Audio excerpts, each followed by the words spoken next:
Evolution Radio.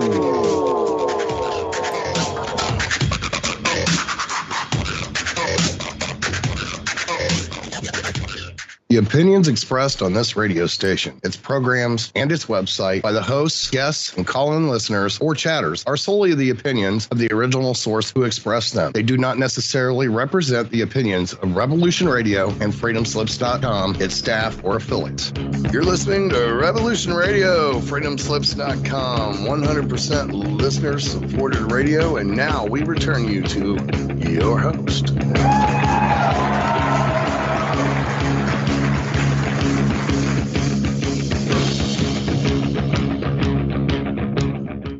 Hello and welcome back to Dave and Mackie's Shiny Sad Out. This is show number 580, let's say. 80 and 500.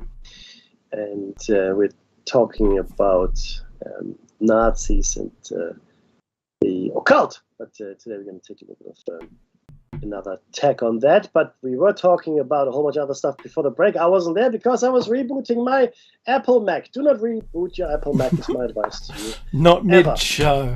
Not ever. Oh, not ever.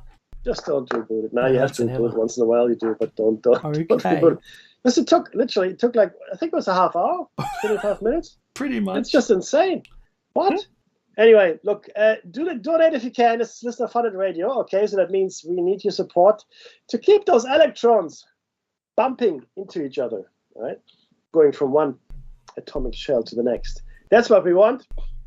Oh yes, isn't it? Flow of electricity. That's exactly right. So I'm going to write that on my letter to Santa. Let's do that. I want more electrons moving around, please. Sure. Yes, but yeah. So Dave, very ably, I'm sure, because I couldn't follow the show, carried us through, which is awesome, I'm sure. But bear in mind that we are going to talk about something that is well off into the what do we call it? The twilight zone now. We are now clearly in tinfoil head That's zone. What I was looking for. Right, with the next few shows, in fact. So here we go. Now we've done that. We're at here we go. Death Proof Statement. That's where we are. Which only we show Anna Schimler we've done. Here we go. That is it. Ottoran? Are we at Ottoran? No, we're at Proof Statement. Oh, no. You start reading, my friend, and I'll catch up to you because I can't find it. Preuk statement. I've got it shown as page 37, but let's see. You may as well just keep rolling with it. Yeah, you roll. Me? All right, I'll stop at my first pronunciation. Yeah. On the 9th of July, 1945, Kamler's widow petitioned to have him declared dead as of the 9th of May 1945. She provided a statement by Kamler's driver, Kurt Prug, according to which Prug had personally seen the corpse of Kamler and been present at his burial. 9th of May 1945. The District Court of Berlin Charlottenburg ruled on the 7th of September 1948 that his death was officially established as the 9th of May 1945. That seemed okay. In a later sworn statement in the 16th of October 1959, Prug stated that Kamler's date of death was about the 10th of May 1945, but that he did not know the cause of death. On the 7th of September 1965, Heinz Zuna, a wartime aide of Kamler's, stated that Kamler had died on the 7th of May 1945 and that his corpse had been observed by Zuna, Prug, and others. All the eyewitnesses consulted were certain that the cause of death was cyanide poisoning. There's someone who's had cyanide poisoning. It's not Purdy. No, it's Right. In their accounts of Kamler's movements, Prug and Zuna claimed that he left Linderhof near Oberammergau on the 28th of April 1945 for a tank conference at Salzburg, and then went to Ebensee, that's better, where tank tracks were manufactured. According to Proock and Zuna, he then travelled back from Ebensee to visit his wife in the Tyrol region when he gave her 2 cyanide tablets. The next day, the 5th of May, around 4 a.m., he is said to have departed Tyrol for Prague. Werner von Braun, also at the time of Oberammergau, later reported having overheard a discussion between Kammler and his aide de camp, in which Kammler said he planned to hide in nearby Attal Abbey. Kammler and his followers then left town, according to Braun.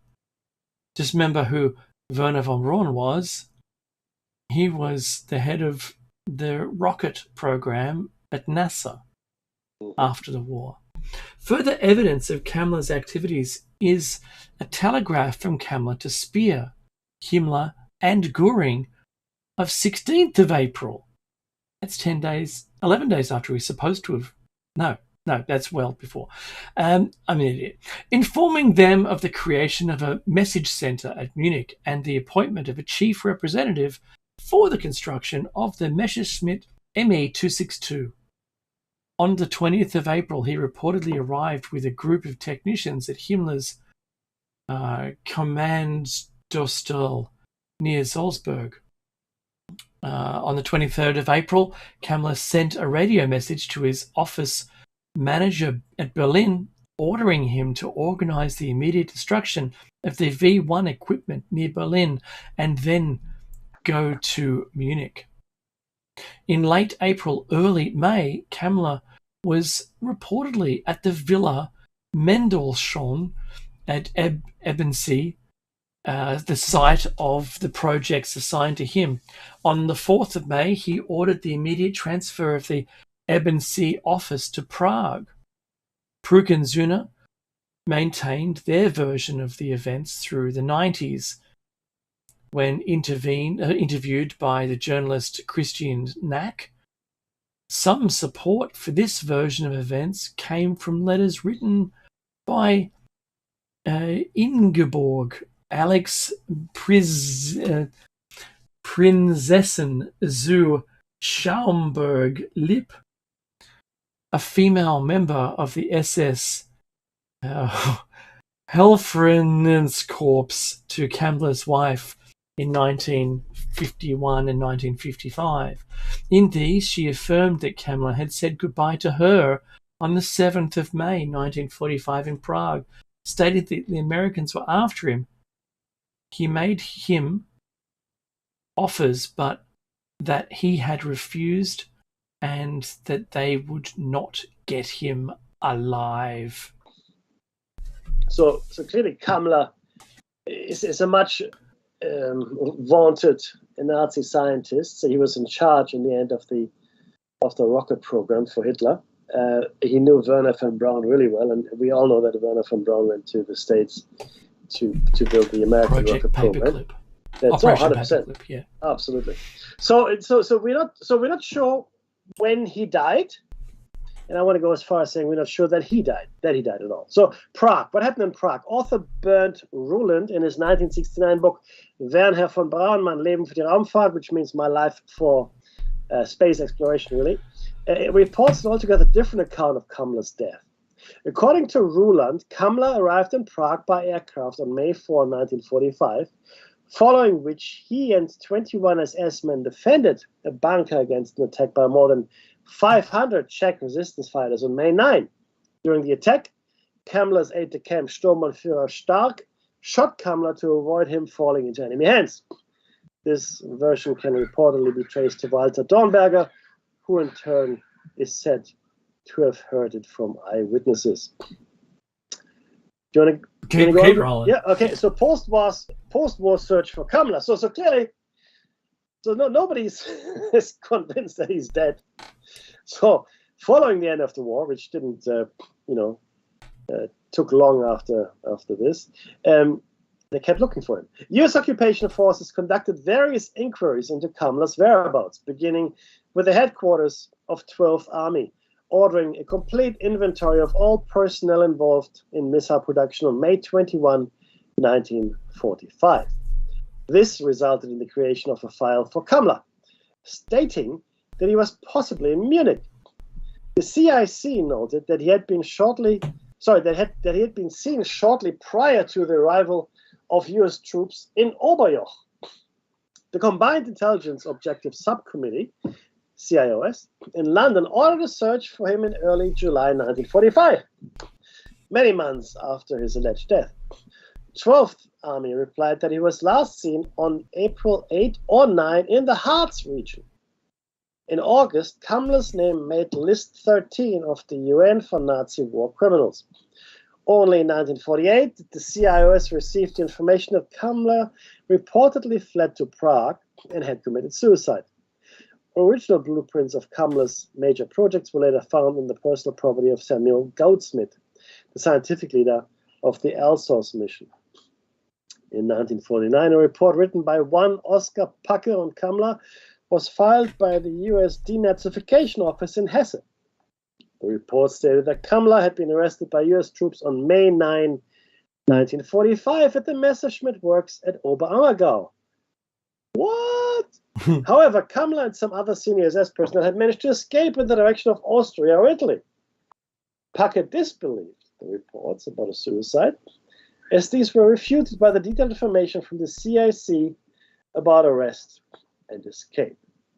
A CIC report from April 1946, a year later, listed Kamla among SS officers known to be outside Germany and considered to be of special interest to the CIC. In mid-July 1945, the head of the Gmunden CIC office, Major Morrison, interviewed an unnamed German on the issue of a numbered account associated with construction sites for plane and missile production formerly run by the SS. A report published years later, in late 1947 or early 1948, stated that only Kamla and two other persons had access to the account. The report also said that shortly after the occupation, Hans Kamla appeared at CIC Gmunden and gave a statement on operations at Ebensee. That's after occupation, after the wars ended. Yeah. The CIC notes on the interview give no name, but the interviewee must have been one of the three people with access to the account.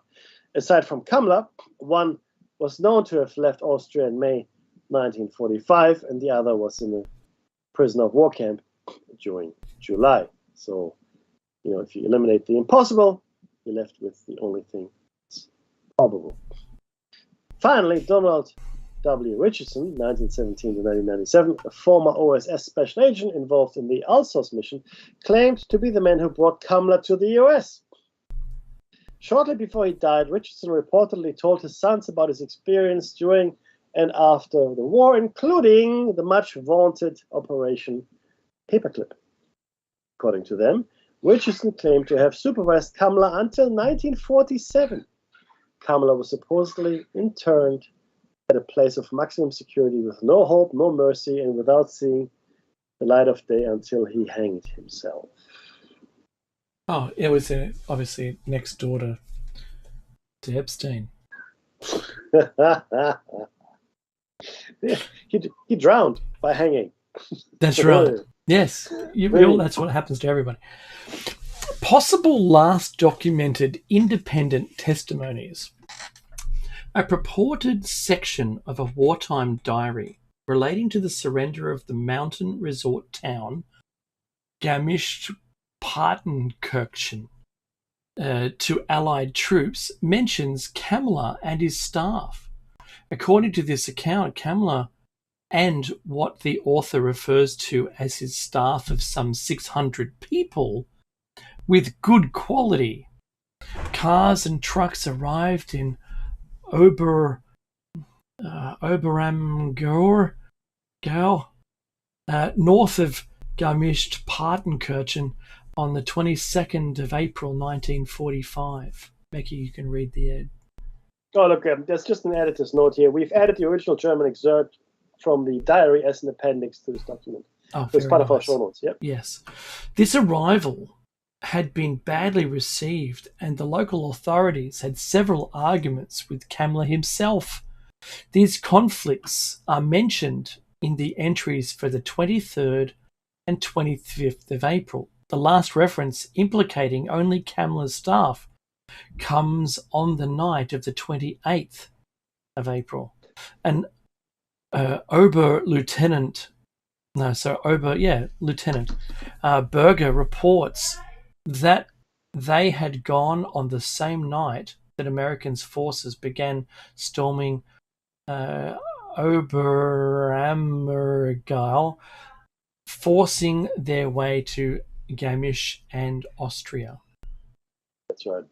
So now, why is this important? It's important for a number of reasons, right? And what does this have to do with the occult? So again, Kammler was working for the SS, and he was put in charge of the rocket program. The SS is steeped in the occult, and a whole bunch of officers from the SS also made it across the United States, bringing with them their, occult mythology, if you will, right? And if you look at some of the insignia and symbolism that you find within the American space program and general CIA and military and so forth lore, you will find a lot of indications that this kind of occult mysticism lived well into our day, in fact.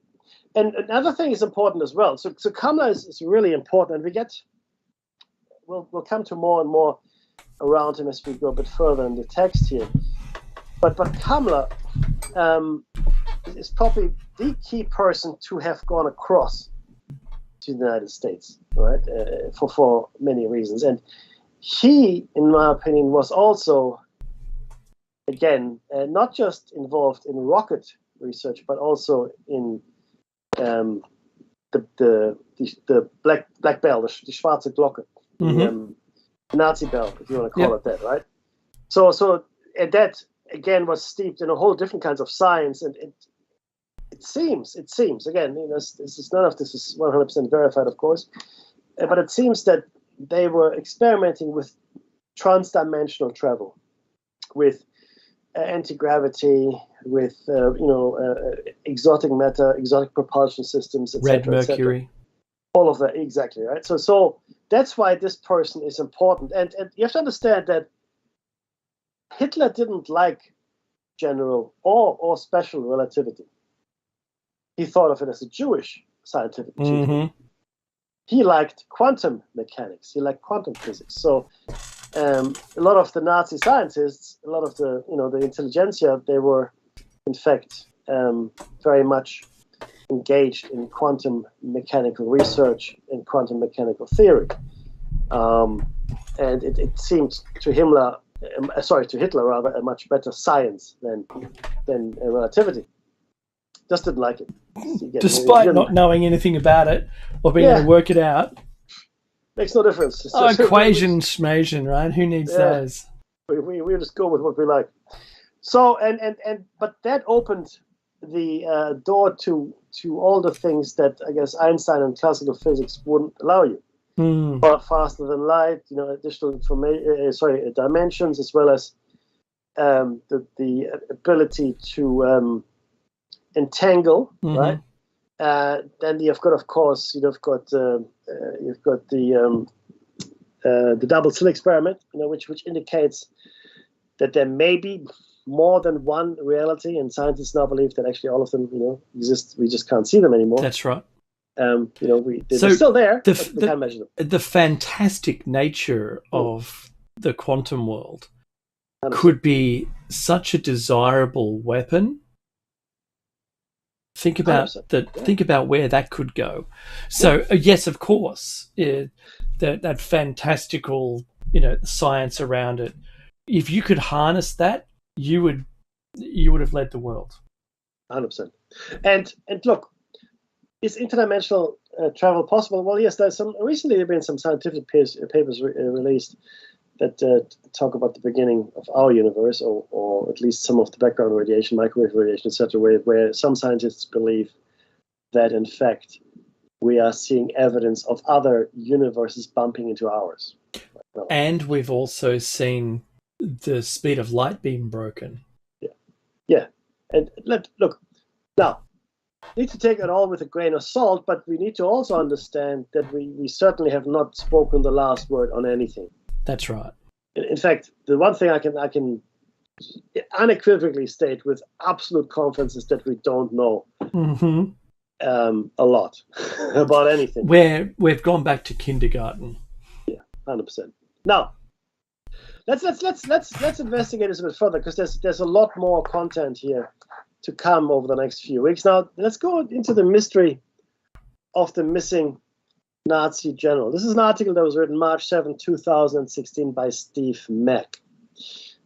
As the situation in the Third Reich became more desperate, some of this research moved into esoteric and even occult areas. And we're talking about, the weapons research. In particular, the SS were involved in projects which are still shrouded in a mystery. And that's why it's important to talk about Kammler.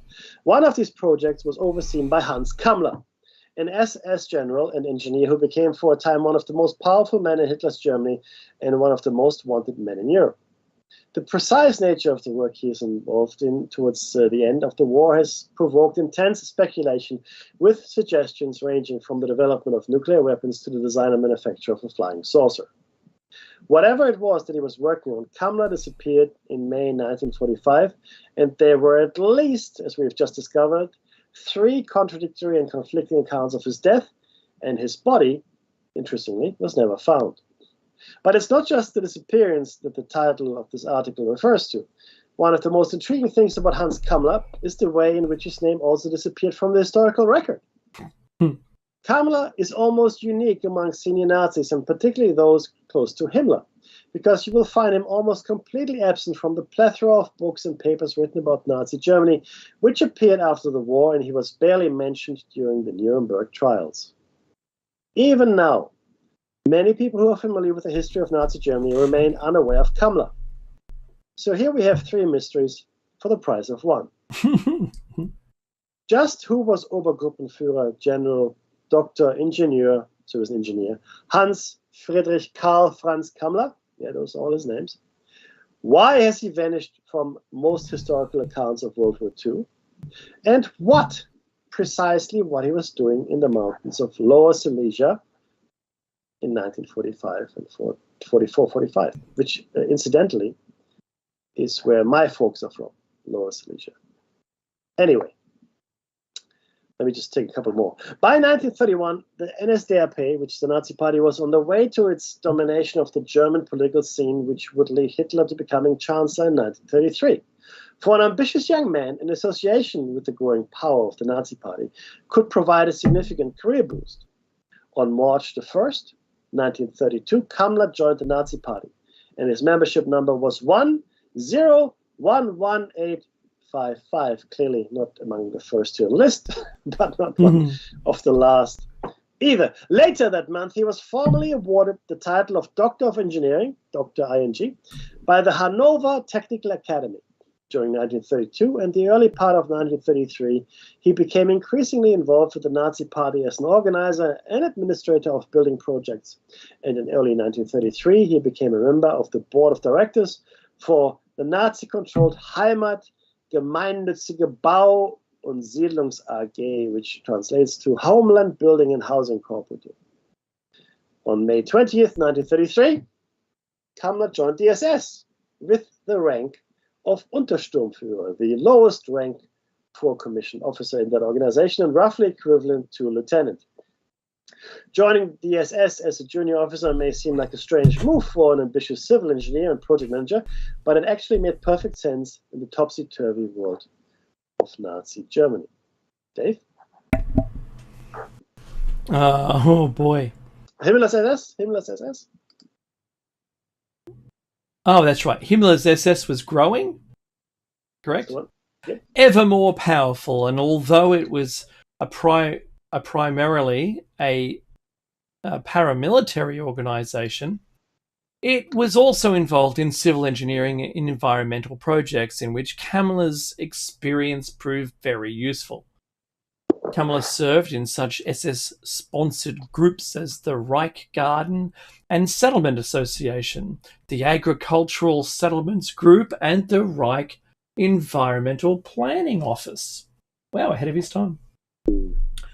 Kamler's enthusiasm and energy were as much appreciated by the SS as they had been in the civil service, and by June 1939, with an extra space, he had been promoted several times to the rank of Obersturmbannführer, Lieutenant Colonel, as well as being appointed as a lecturer in ideological studies in the Berlin SS Police School. According to the outbreak of World War II, Kamler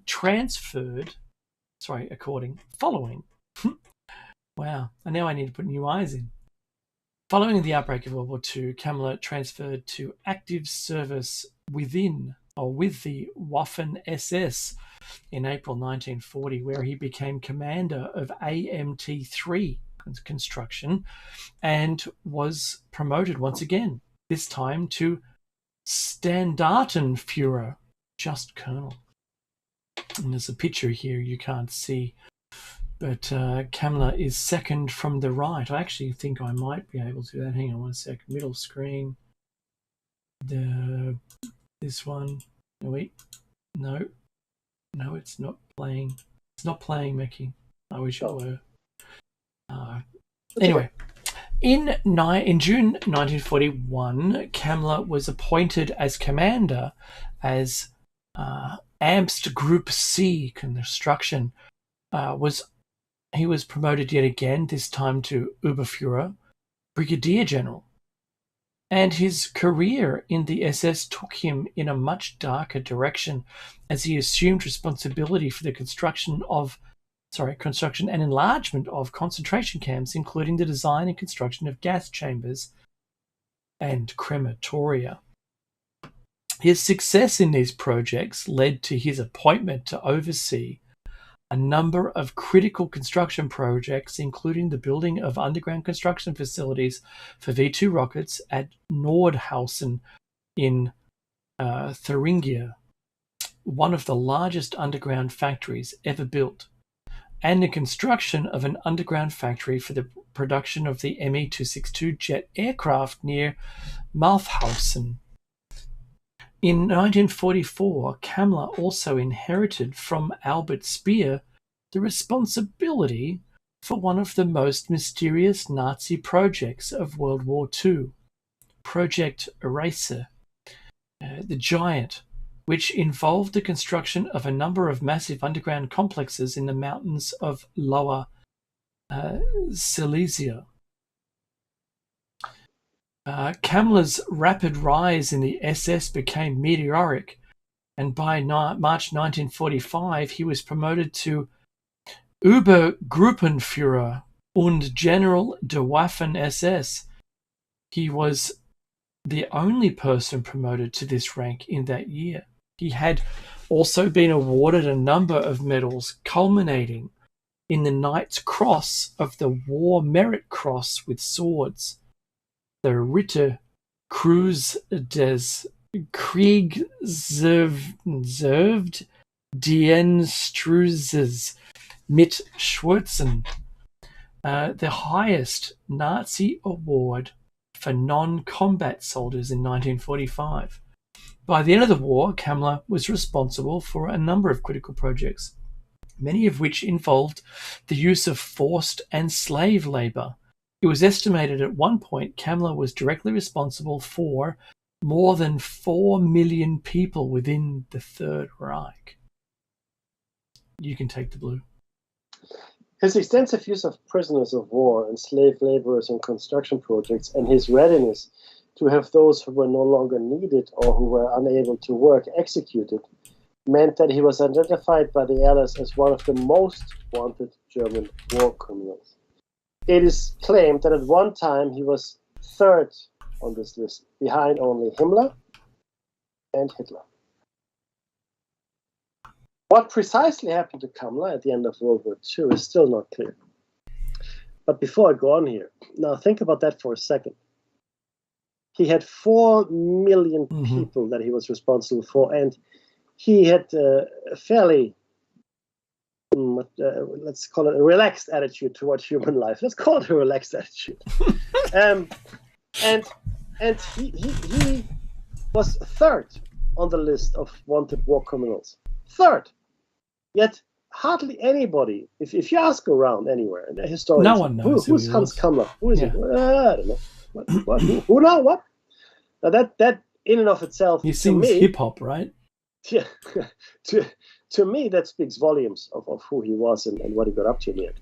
Now, okay, so we don't know what happened to him, right? So on April 4th, 1945, British troops occupied an underground bunker at Espelkamp, which is 10 kilometers north of Lübeck in Germany. There they discovered a number of staff cars, some of which appeared to have been used by Kammler and his staff. According to some accounts, they also found Kammler's decomposing body in a water tank in the bunker. Now, this is April. However, this seems to be an error, as there's good evidence that Kammler had an extended meeting with Albert Speer on April 13th, and orders originating from Kammler continued to be issued until the end of April. In another account, Kammler was said to have been killed in a bunker in Prague. We talked about this already. In May of 1945, when it was overrun by the 500 Czech partisans we discussed. Possibly when he was shot by his own adjutant on Kammler's order to stop him falling into the hands of partisans. Possibly during combat, but accounts differ here.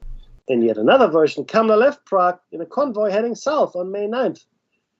And World War II in Europe officially ended on May 8th, just to let you know, with the unconditional surrender of all German armed forces. The war, of course, continued in the Pacific against the Japanese for a little bit longer.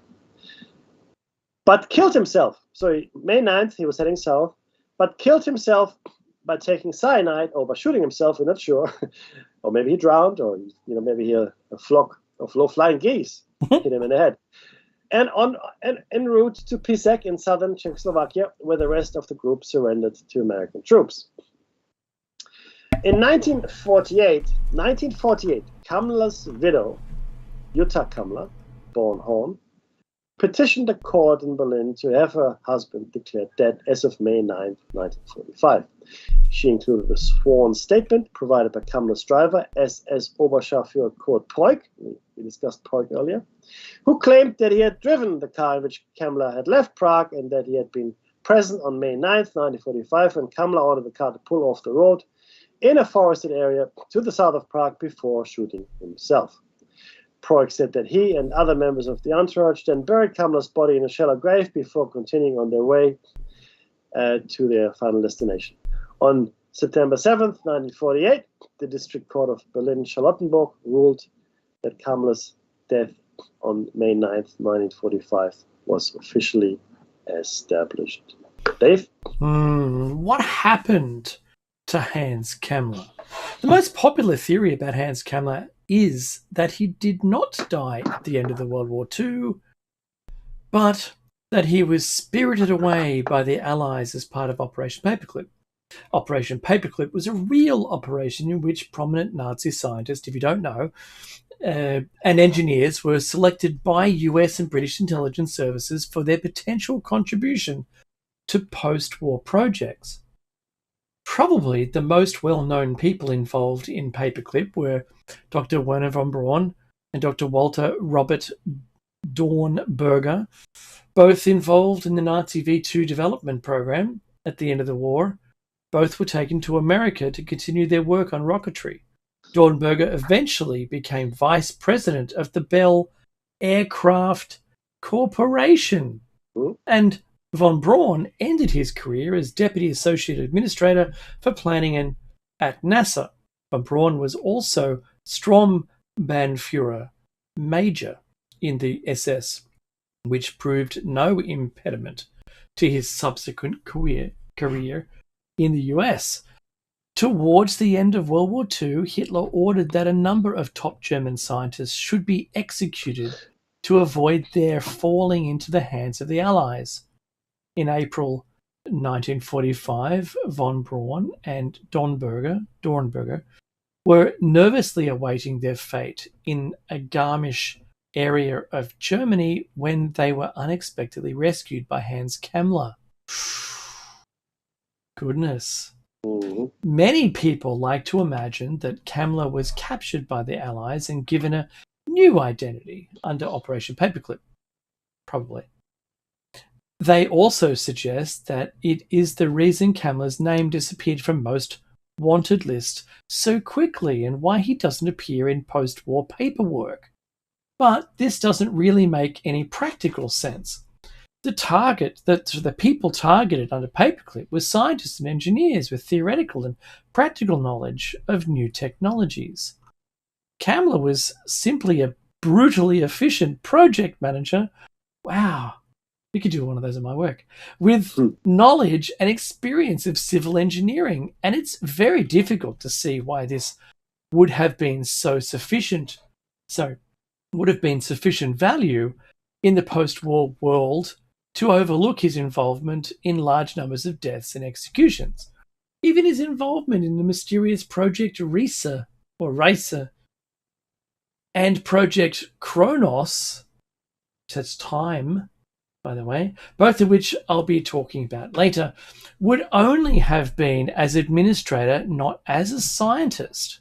However, it is also suggested that Kammler had access to documents relating to secret SS research and that he may have traded these to Allies for his freedom.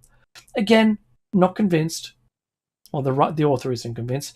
Once the Allies had the documents, Kammler would have been no further value to them.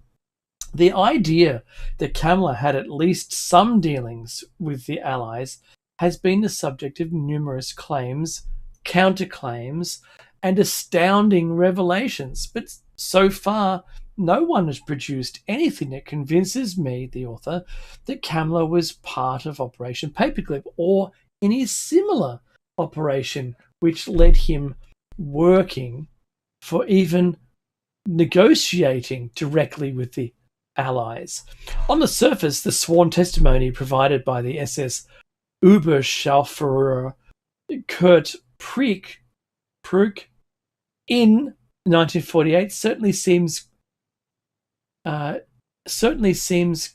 to confirm that Kammler committed suicide on May 9th, 1945. Prück was a driver in Kammler's entourage who knew him well. When he produced his sworn statement in 1948, Prück claimed that he had been present on May 9th, 1945, when Kammler shot himself during a break in the journey from Prague. However, in another sworn statement by Prück made in 1959, as part of a death benefits case, he claimed that Kammler's death had occurred on or around the 10th of May 1945 and that he was not sure of the cause of death. The situation was made even less clear when in 1965 Heinz Züner, a former SS Obersturmführer and another driver in Kammler's entourage, claimed to have been present when Kammler died and stated his death occurred on the 7th of May and that Kammler killed himself by taking cyanide. In 2012, German researchers using government records uncovered further fascinating information about Kammler, his alleged death, and the drivers in his entourage. It appears that in the Kammler group, there was a third driver and one of Kammler's longest-serving aides, 35-year-old Oberscharführer Friedrich Baum. However, Baum had been badly wounded while driving one of Kammler's staff cars when the partisan uprising in Prague erupted in the 6th of May 1945. It sounds to me like a case of swapped identity, Mickey. Interviewed after the war, Heinz Züner claimed that he was present when the car was attacked, though Kammler was not. and described how Baum was shot in the left knee while driving, meaning that he was unable to use the accelerator. Zuna was able to reach over with his own left leg and to operate the accelerator while Baum steered the car to safety. Zuna went to explain that Baum was taken to hospital in Prague but was later killed by partisans when the hospital was overrun a few days later. However, pardon me, records show that on the 23rd of May 1945, a 35-year-old army Oberfeldwebel Sergeant Friedrich Baum was from Berlin motor pool was admitted to a makeshift hospital in the lakeside town of Gmunden when in Lower Austria. Hospital records show that Baum had been wounded in the knee in Prague on the 4th of May, but that his leg had become infected during his long journey to Austria. His leg was amputated in a hospital, but he died there May 29th and was buried in grave number 112 at the nearby military cemetery, Meki. There are a number of problems, surprise, with this story. First, Oberfeldwebel Friedrich Baum of the Berlin motor pool does not exist according to German army records. Given the reported date and location of Baum's wound, it seems very likely that this was actually Oberscharführer Friedrich Baum of the SS. It was certainly very common for SS troops at the end of the war to adopt army identification in order to avoid arrest. Just a point of so Oberfeldwebel is an army designation. Oberscharführer is an SS designation. So the army and the SS are two separate organizations. It's important to understand that, right? This is the point that's being made here. So again, it was certainly very common for SS troops at the end of the war to adopt army identification in order to avoid arrest, imprisonment, or in fact retribution. However, the wound to Baum's leg is also a problem. Accounts from Prague are very clear that Baum was wounded on the left knee, but hospital records from Gmunden state that Oberfeldwebel Baum's right knee was injured and that his right leg was subsequently amputated. Things got even more confused in 1967 when the Volksbund Deutsche Kriegsgräberfürsorge, which is the German War Graves Commission, reviewed the military cemetery in Gmunden as part of a national review and consolidation of war graves. As you can imagine, a lot of soldiers were never really found, their bodies. But there was a huge effort underway in Germany after the war to at least do what they could to find the right soldiers and then bury them with their families, etc., etc. Now the plan was to erect uniform markers on graves and to consolidate the many small cemeteries into larger plots. When grave number 112 was opened, which, remember, this was the grave he was meant to be in, was opened to exhume Baum's body, it was found to be empty. When the cemetery was rededicated in 1987, the marker over grave 112 read, I am Feldwebel Friedrich Baum, 6/21/1906 to 29/5/1945. The IM stands for in memoriam and is generally used on a grave which is intended as a memorial, but in which the body is not actually present. Right? So yeah, you can have a funeral, like people lost at sea have a funeral. It's like you have a memorial for them, right? But you can't actually bury them because there's no body, which is what seems to have happened here. The mystery surrounding the identity and death of Friedrich Baum has generated speculation that Kammler had adopted the papers and identity of his dead driver, that hospital records of his wound and death were falsified, which makes sense because they were confused left and right. I mean, it's a fairly big thing, left and right, and that he escaped from Gmunden by adopting yet another false identity. Yeah. After Baum had been killed. In fact, the second time, I guess, There also have been reports of sightings of Kammler in Argentina after the war, and suggestions that he actually surrendered to American forces much later than the date of his supposed death, though none of these have ever been confirmed.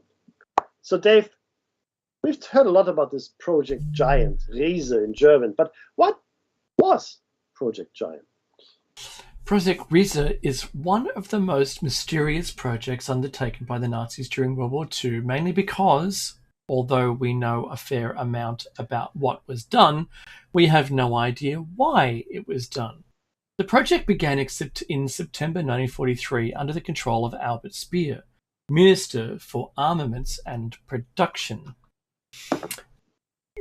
Riese, German for giant, is the code name for a construction project in Nazi Germany in 1943-1945 consisting of 7 underground structures located in the Owl Mountains in, can you pronounce that, castle?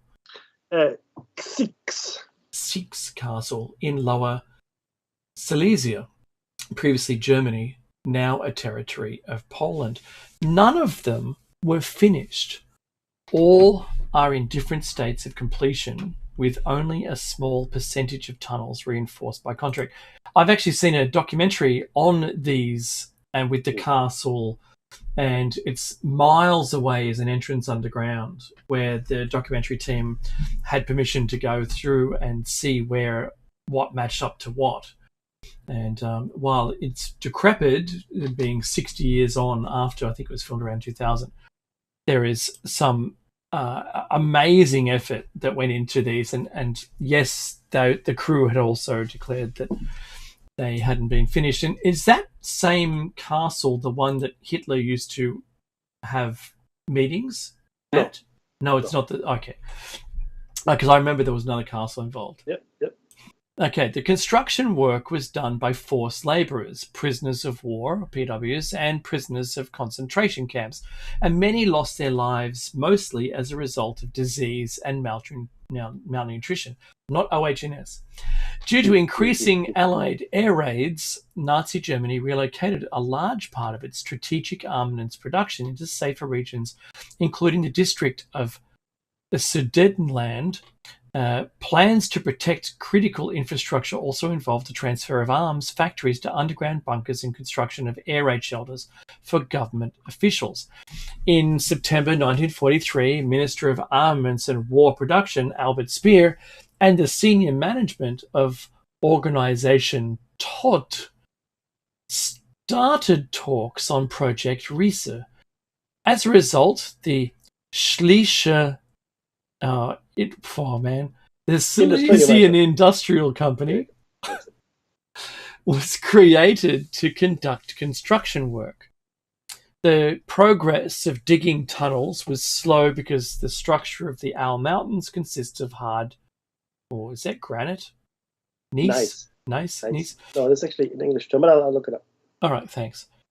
Most of the similar facilities were bored in soft sandstone, but harder, more stable rocks gave the advantage of total protection from Allied air raids and the possibility of building 12-metre high underground halls with a volume of 6,000 cubic metres.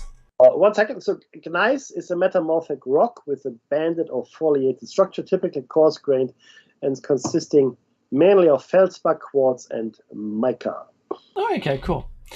In December 1943, a typhus epidemic occurred amongst the prisoners. They were held in unhygienic conditions, exhausted and starving. As a result, construction slowed significantly. There were at least 5 collective camps and an unknown member of a forced labourers and an unknown number of forced labourers and POWs worked for the projects, some until the end of the war. It is also undetermined how many prisoners lost their lives. In April 1944, dissatisfied with the progress of the project, Adolf Hitler decided to hand over the supervision of the construction to the Organisation Todt and assign prisoners of concentration camps to work. They were deployed in 13 labour camps, some in the vicinity of the tunnels. The network of these camps had been named Arbeitslager, Reich list of camps, and was part of the Gross Rosen, we did a story on him, concentration camp. The administration of Al Riese and the camp commander, SS Hauptführer Albert Luchtmeyer, were located in A.L. Weichendorf from December 1944 to January 1945. The prisoners were guarded by the 853 SS troops. According to the incomplete data, at least 13,000 prisoners worked for the project. Most of them were transferred from the Auschwitz concentration camp. The documents allowed identification of around about 9,000. It was 8,995 prisoners. All of them were Jews, about 70% from Hungary, the rest from Poland, Greece, Romania, Czechoslovakia, and the Netherlands, Belgium, and Germany. Mortality was very high because of disease, malnutrition, exhaustion, dangerous underground works, and the treatment of prisoners by German guards. Many exhausted prisoners were sent back to Auschwitz concentration camp. The deportation of 857 prisoners is documented, as well as 14 executions after failed escape attempts. An estimated total of 5,000 victims lost their lives. At the end of 1944, another typhus epidemic occurred amongst the prisoners because the front line of the war was approaching. Evacuation of the camps began in 1945, February 1945. However, in a few places, work might have been conducted even at the end of April. Some prisoners were left behind, mostly badly ill, until the Red Army arrived in the area in May 1945. Project Risa was abandoned at the initial stage of construction, and only 9 kilometers of tunnels were dug out. Becky. So that was the detail of Project Giant, if you will. So just to go in more general terms, we've got 5 minutes here, so no, it's not enough. So let's just recap what we have here then, shall we? Essentially, the Nazis, and this is important, I want to quickly repeat this. The purpose of the Project Giant, remains uncertain because of the lack of documentation. Now, that's unusual for Nazi Germany, who documented everything. Right? The only reason we know they really killed as many people as they did is because they wrote it all down. They wrote the train schedules down. They wrote the names of the concentration camps people down, and everything was documented, pretty much. And a lot of those documents survived the end of the war. Some didn't, but quite a few did. But nothing here remains. And just bear in mind where we are here. We're toward the end of the war. Really, Germany is losing the war. Sorry, when this started, it didn't. So 1943, that's sort of when a turning point was on the Eastern Front. And Germany was still doing okay, but it kept going with this project, which must have consumed an enormous amount of resources, if you look at the face of it. And then they assign their arguably best administrator, engineer, etc., to the project, which was, of course, Hans Kammler. So this was a project of enormous importance to Hitler, personally, I would say. So what was it? What was it? We don't know. We don't know. We know that the project was driven forward by slave labor, let's call it what it is, and at no consideration to the lives of these people at all, none, zero. We need to move this project forward. We need to move it forward, we need to move it forward, we need to move it forward. And we'll get to some of the speculation as to what the project actually was, right? And again, I think we're talking about something not mainstream. Okay, that's my deep suspicion that this is something that is entirely off the rocker, off the charts, and because toward the end of the war, Hitler talked about the Wunderwaffe, which is a miracle weapon which would win him the war. Right? A lot of people believe, he was talking about the nuclear bomb, or an atomic bomb, or whatever. Right? That's a possibility, sure. But I think it's something different to that. Even. I think it's something different, something vastly more powerful, I want to say, and vastly more astounding than a nuclear weapon would have been. And I don't think it was that, because the nuclear option really only opened itself up under relativity. If you follow Einstein's science, you get to the atomic bomb. Mm-hmm. If you follow quantum mechanics, you do not. Okay, it's just you're not going in the same direction from a scientific point of view, in my opinion. Happy to be corrected. So there's still debate about whether they'd created anti-gravity. Yes.